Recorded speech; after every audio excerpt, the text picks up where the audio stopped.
Hi everybody, welcome to English 102. This recording is your classroom tour. The purpose of this recording is to make sure you understand where to find everything you need in this online course. So if you're watching this recording, you've successfully found the class orientation folder. I really wanted to make sure that it was not hidden away. That's why it's the very first link in our menu over here. And there's a lot of important stuff here, which I'm sure you will experience. Probably most important is the syllabus overview, which perhaps you've already watched. But there's also some FAQs for my online writing classes, and I definitely recommend that you spend some time reading those. So here you are and you're wondering, okay, where's the work? What do I do? The first place that you will go to find your assignments are our weekly folders. So week 1, for instance, is right here. And when you enter the week 1 folder, you see the plan for the week that has everything that is due. And this plan will also appear in the announcements and go out to you via email. It will have your reading assignment, and then it will have the links that you need to watch or hear this week. Some of these recordings are me talking, I know, very monotonous, sorry, but other times they're more entertaining things from the internet. And then I have links to the discussion boards. And so just to show you for a second, if we select this, it takes you right here and you will engage with the discussion board. But back to weekly folders. Every week there's something new for you to find.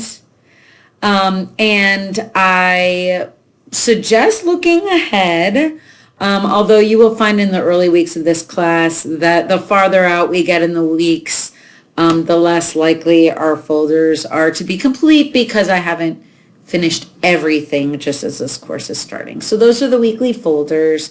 And again, the information will also be in announcements. Oh, that was my dog that just barked. Sorry for that.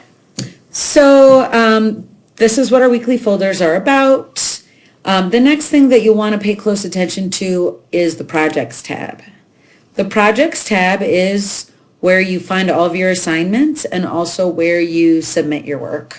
So for example, here's the annotated bibliography 1 assignment sheet. And here is the tab that you open up to submit your work.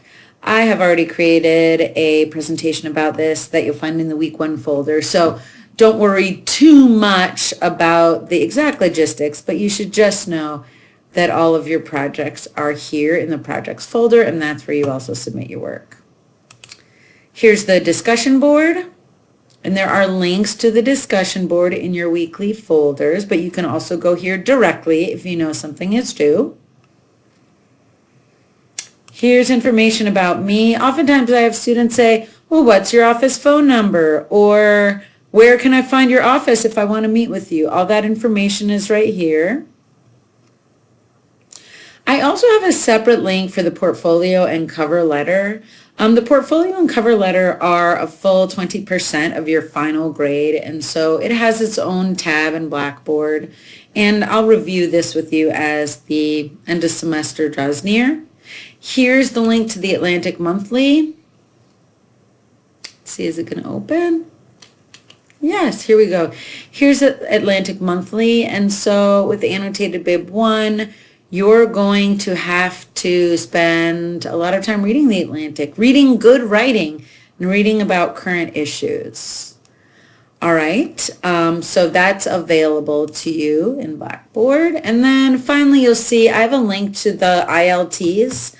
The Information Literacy Toolkit is something that you were all supposed to do in English 101. You do not have to do it again, but I know that many students actually find it useful, or there are often students who did not have to do them in English 101. So I want to make them available. Excuse me, barking, sneezing, gosh. Anyway, that's the classroom tour. I recommend that you check into Blackboard every day because you'll have new things and announcements, and you'll want to be working very closely with the schedule. It's a mistake to think that you can keep up with this course by just popping in 1 or 2 times a week. You really need to be looking at it daily, and oftentimes working on your work for several hours a day. Alrighty, folks, please let me know if I can help you find anything or improve anything on our Blackboard site. Have a great day.